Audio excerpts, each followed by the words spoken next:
Welcome into the latest edition of Extra Time. On today's show, we have Shaka, Craig and Jan. And I'm not going to start with Craig today because it didn't get us off to a good start yesterday, did it, Shaka? Okay. No. Boo-hoo. Well, no, Craig, the other day you were really happy, and then yesterday it wasn't the worst, but you were not at your happiest on Extra Time. Are you judge and jury now? Yes. Okay.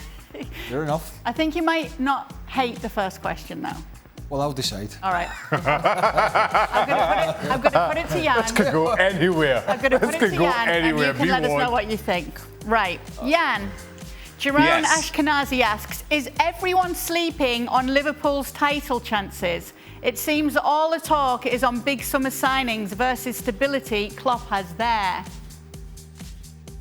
Well, I think that, and you saw that today as well, and you listen to the crowd today, we're going to win the league without money and so on. I think that Klopp has been good at stating that to the players. This is our big chance. The Chelsea's will look at, because Manchester United have bought the half of the Harlem Globetrotters. And still, this is our chance. And we got Van Dijk from the beginning of the season. Can Liverpool go all the way? Absolutely. They can win the Premier League this season, of course. Go on then. Well, I don't think anybody's sleeping on Liverpool. I haven't heard anybody that participates on this show saying, no, Liverpool have no chance. I haven't heard anybody. Now, that's not to say everyone, or at least a couple of people, don't have them as their title winners. I personally have got, I believe I've got Man City down. But I think along with Liverpool and Chelsea and possibly Man United, I think we all feel they can be a title challenge. So I'm not sure anybody's sleeping on Liverpool. Yeah, what is sleeping on Liverpool? I think everybody had them in our top four. I think most had them at the least third, behind City and Chelsea. So I don't understand how. I think one of the things is that, and I know Dan asked Stevie this, was it a poor transfer window for them? And then they had an argument. But I think what Dan was trying to say was, and it's valid on both, that they didn't really go out and spend big, which they probably don't have, but they did sign, they signed Konate, for example, but then they got these players back. Mm-hmm. It's always kind of, you could see both sides of it. Okay. But I don't think anybody's sleeping on them. All right, so it's an okay start. The next one is for you, Craig. Oh, lovely. Look how happy he is. Look how happy he is. It's even got your name on it. I can't wait. And you'll be even happier to know it's a United question. I just... Sheffield United. Here we go. God, dear. Craig. Yes. If you were the decision maker at United, would you try to bring in someone like a Zidane or a Conte, given that those are the sort of managers who could get the best out of a talented group of players? And who would you prefer, Zidane or Conte? Oh. Well, I would stick with what I've got at the moment, because that's going to give us something to talk about. I was going to say, what's going to be your reasoning for this? The most surprising comment of the night. I have to have a reason to live, and try and poke Jan in the ribs. And look, it's very early in the season. The answer, it's actually a difficult answer to your question. Apart from the fact, if I was given a choice between those two, oh my God. It's a difficult one because I know if I'm owning a club and I know Antonio Conte is going to come in and there's going to be some tough love and some upset people, and he's going to bang his fists and demand money, and it might not last long. And Zidane would be the other side of the coin. If I wanted immediate success, short term, I would go for Conte. Jan's going, what, Jan? Yeah, I do, because it's quite interesting, because sometimes it's underestimated which manager you come after. So if Ole Gunnar say, will he be fired for Christmas, will they go for the same kind of managers? Zinedine Zidane will be the perfect company's manager again, like always. Ole will never go in the public and demand that. Conte, he will be in the... He's moaning all the time. He's like the grumpy manager version of Craig Burley. I mean, he's had any time, so he will do that. And so I'm not sure they will do that. They tried that with Mourinho and it didn't work out.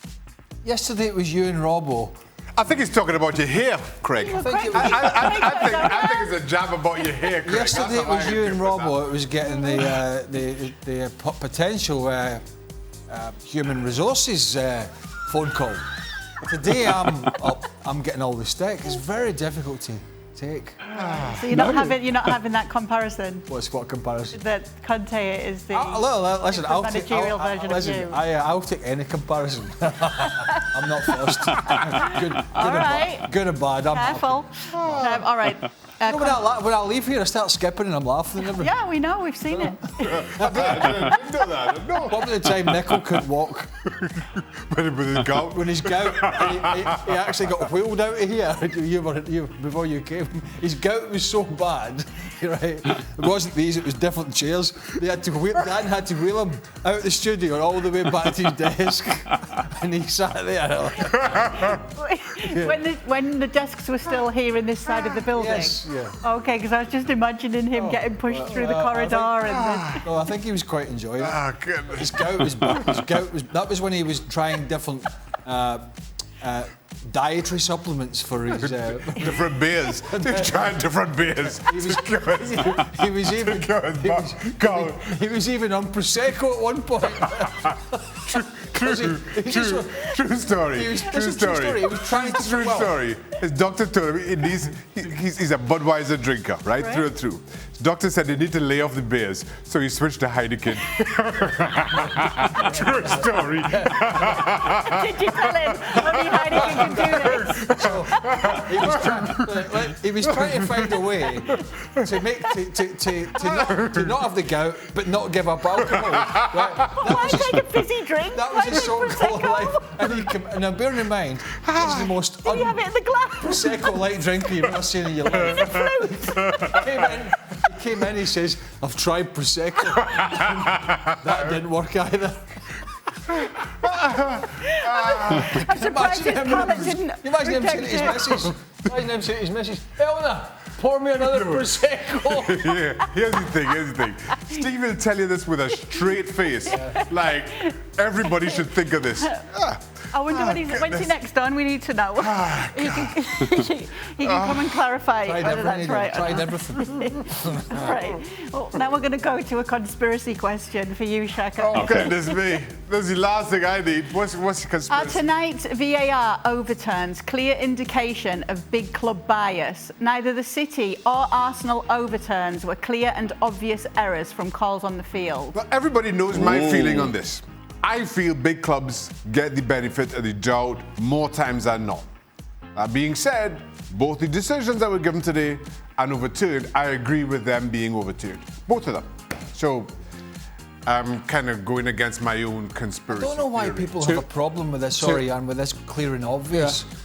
Because here we have, let's just take the Burnley Arsenal incident. At full speed, Anthony Taylor, who's an excellent referee, by the way, thought it was a penalty kick. But clearly on replays, Ramsdale came out and did what the objective was, as a goalkeeper come out, was to play the ball and clean the situation up, which he did. So where's the problem? In both incidents, the referees handled them exactly the way at least all of us have been calling for all VAR long. That they go and they have a look themselves and they make a decision themselves. And I thought it was well done by them. I agree with both decisions. So I can't, I can't buy into this conspiracy. Not this time. Tomorrow might be different. I can help you. Jan? Tomorrow might be different with West I can help you with some conspiracy. The head of the German VAR was a former referee and he was a Schalke fan. And he was fired because he was too much in favor of Schalke decisions. But I still agree with the boys. I think the decisions today were right, but there could be a conspiracy somewhere hidden, maybe in Germany. That helped Schalke, didn't it? Yeah, Schalke. Really happy to really have all helped those Schalke decisions out. go their way. Here's a... We've debunked our own conspiracy theories. My God, what did he do? Was he giving penalties against Schalke? No, it was just small. The small decisions, it was always for Schalke, and then someone put that in, was spinning the story that he was supporting them, and then he was fired. And even that didn't help them. They've got to get this clear. Yeah, exactly. Good point, Kate. They've got to get this clear and obvious out of the writing. It's either have we missed an infringement? Yes or no. Have we got a decision correct? Yes or no. Yeah, I agree. You know, let's just clean that up because, you know. Craig is our resident English language boffin. What do you mean? How are you correcting all the language? Like how, the terminology. You're boffin. Yeah. He's a Shakespeare. I am. Working with John. I've heard Craig called many things. Working with John Champion. This is a first. Shakespeare is a first. He's working with John Champion all these years. He used to say words in the gantry, and I used to go, "What's that mean?" All right. Okay. There's one more question. Is there? Yeah, because we've had such a fun. We don't even need to do some of the others, but this one's a fun one. Shaka, it's the very last question, just so our team know. And it's from A Song of Sass and Aya. Shaka, if you had to pick one member of your esteemed ESPN FC team that you would bet your house on you saving their penalty, who would it be? And who do you think would definitely score on you? Hold on. What's the matter? Put the question up. What's the question? I'll tell you who. Does Dan count as missing? Whoa, it's back. Okay. You would bet your house on you saving their penalty? Yeah. I don't get this question. So who would he definitely be able to save the penalty? Does Dan count? Yeah. Yeah, Dan's not scoring a penalty. No, it has to be a player. Dan's not scoring All right from then, 6 yeah, yards. okay. It has to be a player. It has to be an Dan ex-player. hasn't got enough power to get the ball even from the penalty spot to the goal line. Ex-player. Not right now, yeah. Right Ex-player whose penalty I'll save. I'll go with Aage Fjortoft because of his Middlesbrough connections. And the player who scores, Frank Leboeuf. Oh, and then he fell there.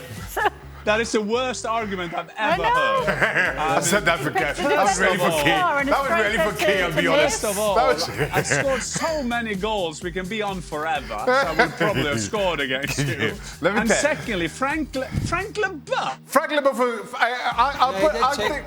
He's straight there. What a time to freeze. What a time. You've petrified him. Yeah, don't be too concerned about his hair. I scored against you. A header. An actor. Poor connection. That's what he's going to get against Shaka. That's like your penalties. That's like your penalties. That's the face. That's the face he would have made. Is that his brain or is that the actual penalty? Listen, we've got to wrap it up there. Frank Leboeuf used to take penalties. Frank used to take penalties. Stevie missed a penalty in a European Cup final. Oh, we've all bashing Stevie today. He's not got gout, you know. He's not got gout, but he's not here to defend himself. What I think we should do He's figured it out. is say goodbye and all go and have a glass of Prosecco in his honour. All right? To avoid further gout. Just in case you're out there, we're not suggesting that Prosecco is any good for helping gout. No, it definitely isn't. It's a deterrent. It's not a deterrent. No. It definitely isn't. But yes, if you do have a Prosecco, think of Stevie Nicol. I made that Middlesbrough comment for you, Kay, and you didn't even get angry. I know. I'm a little bit disappointed in you. Anti-Middlesbrough discrimination. It's so fun. All right, that's it for the latest edition of Extra Time. Thanks so much for joining us, and make sure you join us every single day to see ESPN FC. Well, thank you very much for watching ESPN on YouTube. For more sports highlights and analysis, be sure to download the ESPN app. And for live streaming, premium content, and let's not forget as well, ESPN FC 7 days a week. Subscribe to ESPN+.